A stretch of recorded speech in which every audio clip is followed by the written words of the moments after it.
बिस्मिल्लाहिर्रहमानिर्रहीम। 10th chemistry chapter number 9 lecture number 12 आज study करेंगे। लास्ट टाइम हमने पढ़ा था importance of the equilibrium constant, जिसके अंदर हम क्यूसी और केसी को मैंने एक्सप्लेन कर दिया था। ठीक है, तो आज मैं इंशाल्लाह ताला प्रिडिक्शन डायरेक्शन ऑफ फ्रैक्शन हो गया था हमारा। आज हम पढ़ेंगे प्रिडिक्शन एक्सटेंट ऑफ फ्रैक्शन। ये एक्सटेंट क्या होता है? एक्सटेंट को अगर आप स्टडी करो, ये एक्सटेंट को हमने स्टडी करना है। तो एक्सटेंट का मतलब आपके माइंड में है कुछ? एक्सटेंट का क्या होता है?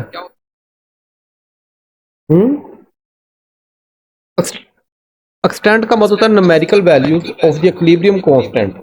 यानी जब आपका इक्विलिब्रियम कांस्टेंट एस्टैब्लिश हो गया है और कोई ना कोई न्यूमेरिकल वैल्यू आ गई है, कोई ना कोई न्यूमेरिकल वैल्यू का मतलब कोई, जिस तरह हमारा केसी 57 नहीं आ गया था लास्ट टाइम, ऐसे कोई न्यूमेरिकल वैल्यू आ गई। कब? इक्विलिब्रियम के ऊपर। प्रिडिक्ट्स, वो बताता है हमें, पेशन को ही करता है। किसके बारे में? एक्सटेंट ऑफ फ्रैक्शन, कि रिएक्शन कैसा है, कि बहुत ज़्यादा है या बहुत कम है। उस एक्सटेंट का मतलब यहाँ पे ये है कि उसके रिएक्टेंट और प्रोडक्ट की मिकदार कितनी कितनी है। ये आगे आपको सारी बातें समझ आ जाएंगी। तो जब मैं एग्जांपल समझाऊंगा तो एक्सटेंट ज़्यादा वाज़ेह हो जाएगा आपको। अच्छा, इसके 3 केस हैं। सबसे पहला केस, ये बोर्ड में लॉन्ग क्वेश्चन बहुत आता है, ठीक है, इसको अच्छे से समझ लेना। शार्ट जो आएंगे वो मैं आप साथ साथ बता दूंगा इंशाल्लाह ताला। लॉन्ग भी ये बोर्ड में आ जाता है। लार्ज न्यूमेरिकल वैल्यू ऑफ केसी। अच्छा, लॉन्ग के लिहाज से जो बोर्ड में है ना, वो एक तो आता है आपका रिवर्सिबल एंड इरिवर्सिबल रिएक्शन, वो पहला जो पेज है वो लॉन्ग आता है बोर्ड में बहुत ज़्यादा। दूसरे नंबर पे उसकी जो है microscopic property of dynamic equilibrium, वो 5 पॉइंट वो आ जाते हैं।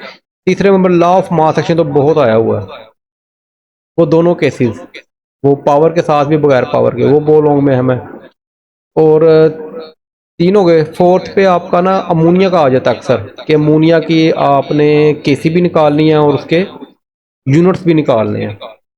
अमोनिया बनाओ, सिंथेसाइज करो और साथ उसके केसी और उसके यूनिट्स निकालो। अच्छा, उसके बाद आप ये 2 लॉन्ग, एक तो predict the direction of fraction, ये भी लॉन्ग में आ सकता है, और predict the extent of reaction. तो आज हम पढ़ते हैं predict the extent of fraction. इसके 3 केस हैं। लार्ज न्यूमेरिकल वैल्यू ऑफ केसी। अच्छा, जो मैंने वर्डिंग इसमें दी है ना, वो वर्डिंग आपने लाजमी याद करनी है। बाकी का मुझे नहीं आइडिया।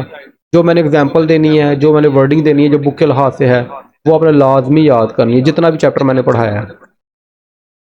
अच्छा अच्छा, कार्बन मोनोऑक्साइड और ऑक्सीजन के रिएक्ट करने से क्या बनता है? कार्बन डाइऑक्साइड गैस बनती है, और इसका रिवर्सिबल रिएक्शन दोबारा कार्बन मोनोऑक्साइड ऑक्सीजन गैस बन जाएगी।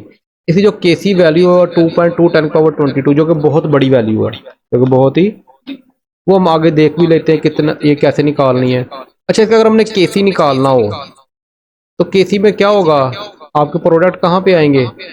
ऊपर आएंगे, और रिएक्टेंट आपके, और जिनके कोफिशिएंट्स होंगे वो कितने चल जाएंगे? पावर में चल जाएंगे। ऐसे ही है जी। और इसकी केसी की वैल्यू कितनी निकली? अगर मैं 10⁻22 करूं तो इसका मतलब होता है आपने पॉइंट को उठाना है और 22 इनसे आगे ले जाना है, 22 पॉइंट से आगे ले जाना है। ऐसे ही है। तो ये वैल्यू देखो कितनी बड़ी है, ये बहुत बड़ी वैल्यू है। इसको गिनना या काउंट करना भी मुश्किल है। तो ना, यूनिट 10, 100, 1000, 10,000, लाख, 10 लाख, करोड़, 10 करोड़, अरब, 10 अरब, खरब, 10 खरब, अभी तक हम 10 खरब तक चल जाएंगे, अभी भी हमारे पास वैल्यू आगे मौजूद है। ठीक है, तो इसका मतलब ये बहुत बड़ी वैल्यू है। इसका मतलब ये हुआ, जब वैल्यू बड़ी आती है तो क्या होता है? अब आप बताओ, मैंने लास्ट में यही समझाया था।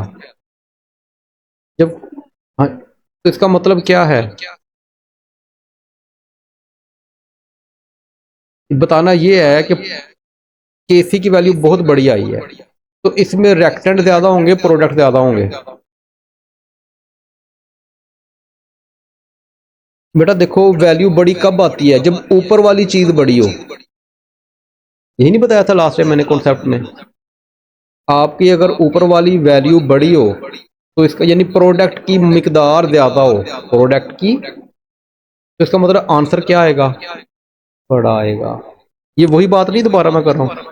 अगर आपकी प्रोडक्ट की मिकदार ज्यादा है तो आंसर भी, तो आपका तो आंसर बहुत बड़ा है।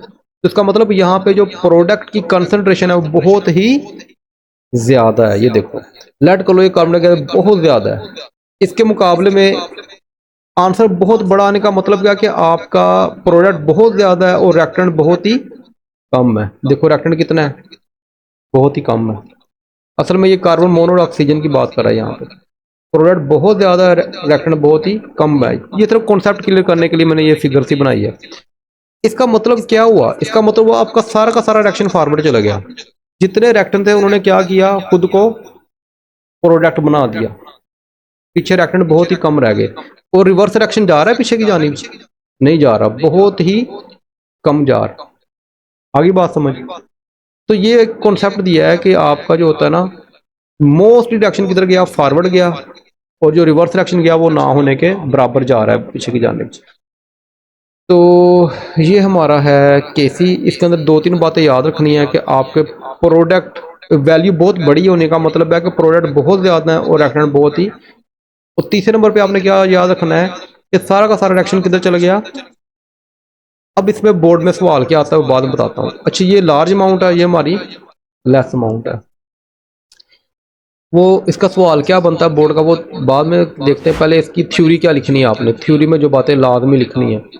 पहली बात, the large value of KC indicate ज़ाहिर करता है, क्या ज़ाहिर करता है, that at equilibrium position. Equilibrium position क्या ज़ाहिर करता है, the reaction mixture consist of. तो रिएक्शन मिक्सचर जो है उसके अंदर ज़्यादा चीज़ कौन सी होगी, प्रोडक्ट ज़्यादा होंगे और रिएक्टेंट बहुत ही कम, ना होने के बराबर। अब देखो ये बातें खुद ब खुद बता रहे हो ना आप, क्योंकि आपको कॉन्सेप्ट क्लियर है। ऑलमोस्ट ऑल द प्रोडक्ट, तमाम के तमाम क्या है, प्रोडक्ट ही हैं, एंड रिएक्शन आर ना होने के बराबर। आगे बात समझ। The reaction has almost goes to gone to completion. ये भी बोर्ड में एमसीक्यू आता है कि जब आपकी लार्ज वैल्यू केसी होती है तो उसका मतलब होता है कि सारे के सारे प्रोडक्ट बन गए। जब प्रोडक्ट ही सारे के सारे बन गए तो इसका मतलब रिएक्शन आपका कंप्लीट हो गया। यही मैं कहते हैं ना कि पीछे रिएक्टेंट कम रह जाए प्रोडक्ट ज्यादा बन जाए तो हम कहते हैं कि रिएक्शन कंप्लीट हो गया। अच्छा बोर्ड में ये क्वेश्चन आता है, ये क्वेश्चन नंबर 12 है आपका।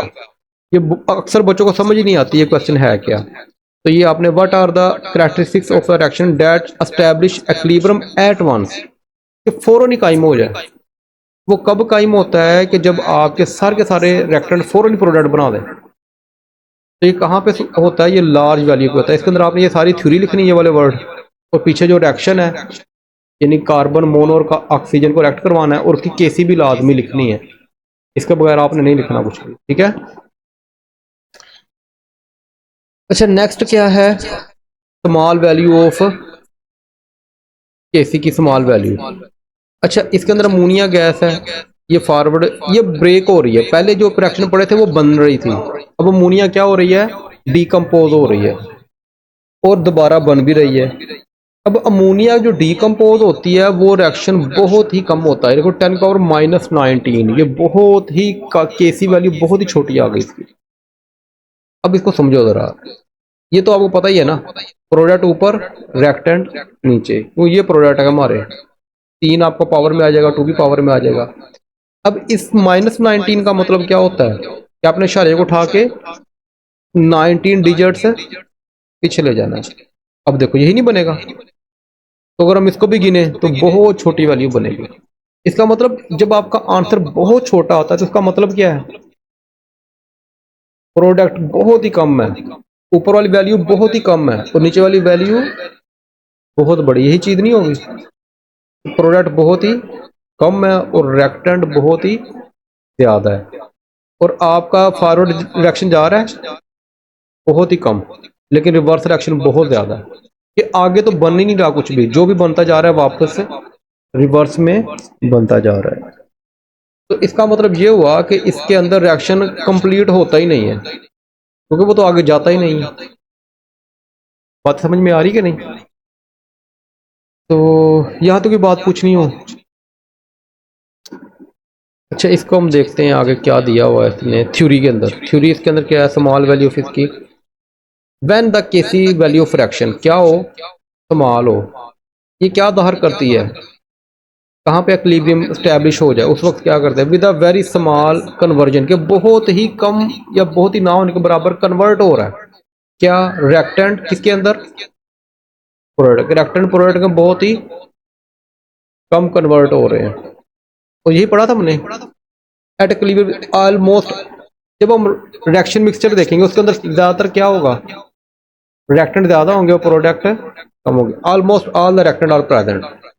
इक्विलिब्रियम के ऊपर सारे के सारे क्या होंगे, रिएक्टेंट, और जो प्रोडक्ट होंगे वो क्या होंगे, नेग्लिजिबल। ये बोर्ड में एमसीक्यू भी आ सकता है आपका कि स्मॉल वैल्यू के ऊपर कौन सी चीज़ ज़्यादा होगी और कौन सी चीज़ कम होगी। Such type of reaction never goes to completion. ये कभी भी कंप्लीट नहीं होते। अगर लार्ज वैल्यू हो तो हो जाते हैं, स्मॉल हो तो वो नहीं होते। यहाँ तो कोई क्वेश्चन। अच्छा जी, नेक्स्ट आ गया हमारे पास C. Numerical value of K C is neither small nor large. ना तो बहुत ज़्यादा बड़ी है ना ही बहुत ज़्यादा कम है। N2O4 है, ये फॉरवर्ड जाता है, NO2 बनता है और रिवर्स आता है दोबारा N2O4 बन जाता है। ठीक है, केसी कितनी है 0.211। ये ना तो बहुत बड़ी है ना ही, क्योंकि इसके अंदर 10 की पावर समथिंग आ रहा है कुछ, नहीं तो इसका मतलब ये एवरेज है, बिटवीन है, ना तो बहुत बड़ी है ना तो कोई छोटी है। तो ये तो मेरे ख्याल समझाने की जरूरत नहीं है। प्रोडक्ट ओवर रेक्टेंट बटे में और केसी कितनी 0.211। तो इसका मतलब तकरीबन जितने आपके प्रोडक्ट हैं उतने ही रेक्टेंट है। अच्छा, इसके अंदर देखो कि तकरीबन जितना ये आगे को जाएगा उतना ही ये पीछे को जाएगा, यानी कि तकरीबन फॉरवर्ड भी उतना ही जा रहा है, रिवर्स भी उतना ही जा रहा है। तो बेटा यहाँ तक हमारा अल्लाह का शुक्र है फर्स्ट चैप्टर कंप्लीट हो गया है। तो अल्लाह करे ये आपके लिए बेनिफिशियल हो सबके लिए। यहाँ तो कोई क्वेश्चन किसी भी जगह पे कोई भी क्वेश्चन हो तो आप पूछ सकते हो। ठीक है।